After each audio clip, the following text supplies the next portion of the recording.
ఇంట్లో పక్షి గుడ్లు పెడితే అదృష్టం కలుగుతుందంటారు. ఇదొక మంచి శకునంగా భావించబడుతుంది.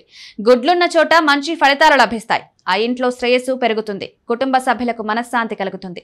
ఇది ఆర్థికంగా లాభాలొచ్చే అవకాశం కూడా కనిపిస్తుంది. పిట్టలు మన పంచాంగాల్లో కూడా శుభసూచికలుగా గుర్తించబడ్డాయి.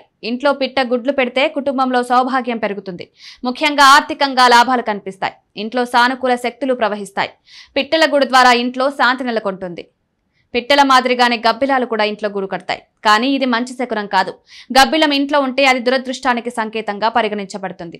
గబ్బిలం బలహీన సంకల్పానికి ప్రతీకంగా ఉంటుంది. ఇంట్లో గబ్బిలం ఉండడం వల్ల కుటుంబంలో తేడాలు, గొడవలు జరిగే అవకాశం ఉంటుంది. గబ్బిలాలు చీకటికి సంబంధించి జీవులు కావడం వల్ల వాటి ఉనికి నెగటివ్ శక్తులకు సూచనగా మారుతుంది. వాస్తు శాస్త్రం ప్రకారం ఇలాంటప్పుడు తేనెటీగ గూడు వెంటనే తొలగించాలి. తేనెటీగలు గూడు కట్టిన ఇల్లు అభివృద్ధిలో ఆటంకాలు ఏర్పడే అవకాశం ఉంది. ఆర్థిక ఇబ్బందులు ఏర్పడే అవకాశం ఉంది.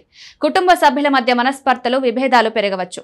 ఈ పరిస్థితి అభివృద్ధిలో ఆటంకం తలెత్తే సూచనగా, ప్రతికూల శక్తుల ప్రభావానికి సంకేతంగా భావిస్తారు. కాబట్టి గూడు కనిపించిన వెంటనే జాగ్రత్తలు తీసుకోవడం మంచిది.